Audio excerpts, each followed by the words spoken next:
పట్టుకుంటాం డీజీపీ గారిని వదలం రిటైర్మెంట్ అయినా అని చెప్తా ఉన్నారు. నేను చెప్తా ఉన్నాను, వాళ్ళనే కాదు ఎవరైనా సరే మీరు అధికారులకి ఇలాంటి థ్రెట్స్ ఇచ్చి మీరు కనుక వాళ్ళ మీద చిన్న ఈగ వాలిన, వాళ్ళ మీద ఘాటు పడ్డా, చిన్న గీటు పడ్డా కూడా మీరే బాధ్యత వహించాల్సి వస్తుంది. దీన్ని సుమోటోగా కింద తీసుకుంటాం.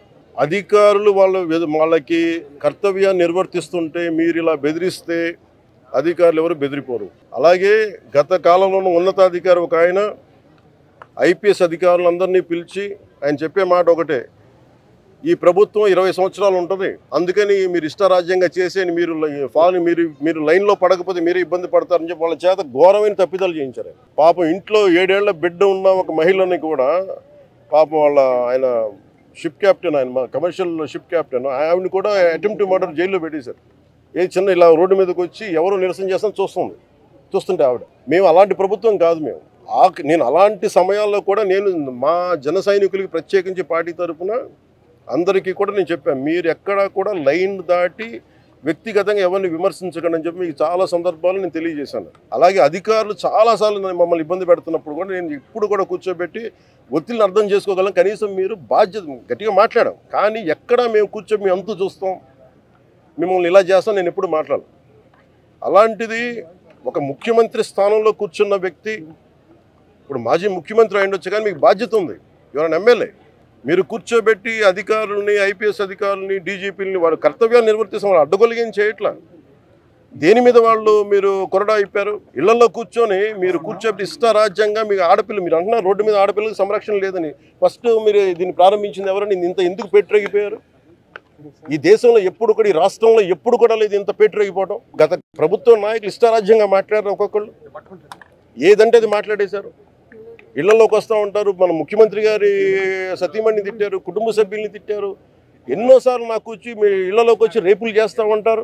ఇలాంటి మీకు 3 ఏళ్ల బిడ్డల్ని 5 ఏళ్ల బిడ్డల్ని మీరు రేపులు చేసి ఎందుకు వచ్చేస్తున్నారంటానికి పాలించాల్సిన నాయకులు, అసలు క్రమశిక్షణలో ప్రజాస్వామ్యాన్ని బలంగా తీసుకెళ్లాల్సిన నాయకులు ఇష్టారాజ్యంగా మాట్లాడుతూ ఉంటే కింద క్రిమినల్స్కి ఏమైపోతుంది, మనం తప్పులు చేస్తే పర్లేదు.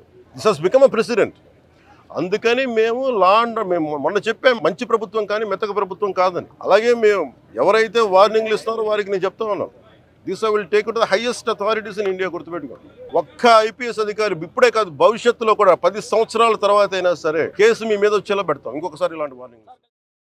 లోకేష్ గారి ఫ్యామిలీ మీద, డిప్యూటీ సీఎం గారి ఫ్యామిలీ మీద, మా మీద, మాతో పాటు మిగతా ఎమ్మెల్యేల మీద తన నోటికి వచ్చి మాట్లాడుతున్నారంటే కొన్ని మీతో షేర్ చేసుకోవాలని వచ్చాను. కానీ మేము ఈరోజు చేస్తున్న అరెస్టులు తప్ప కాదా అన్నది మీ అందరికీ కాదు, ప్రజలు కూడా తెలియాలి. నాకు ఇంకోటి అర్థం కానిది ఏంటంటేనండి, ఎవరికైనా ఎలాంటి వాళ్ళకైనా తన చెల్లి జోలికి వచ్చినా తల్లి జోలికి వచ్చినా లాగి పీకుతాడు ఎవడైనా. జనరల్గా సాధారణంగా ఈ మాట నేను అనకూడదు, దయచేసి క్షమించండి. మీ అమ్మ కొంచెం వర్డింగ్స్ మార్చి మాట్లాడితేనే ఫిల్ట్ పట్టుకుంటాడు ఎవడైనా వచ్చి గట్టిగా మాట్లాడితే, మన మామూలు ఫ్లోలో.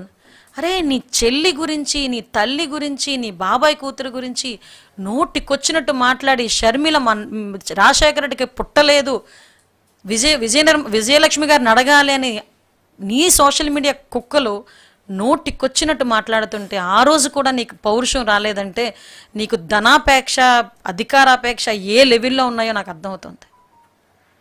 ఈ వర్రా రవీంద్రారెడ్డి అనే వెధవ ఆడు మాట్లాడిన మాటలు, ఆడు పెట్టిన పోస్టులు చూస్తే సాక్షాత్తు సునీత గారే షర్మిల గారి గురించి అలా అంత నీచంగా మాట్లాడుతున్నారని చెప్పి మాట్లాడినప్పుడు ఒక్కసారి మనం కూడా ఒకసారి చెక్ చేసుకోవాల్సిన అవసరం ఎంతైనా ఉంది. ఆ రోజు కూడా షర్మిల తన నాన్నకు పుట్టలేదు అని గురించి అలా కూడా మాట్లాడే పరిస్థితులు ఆ రోజు సంభవించాయి.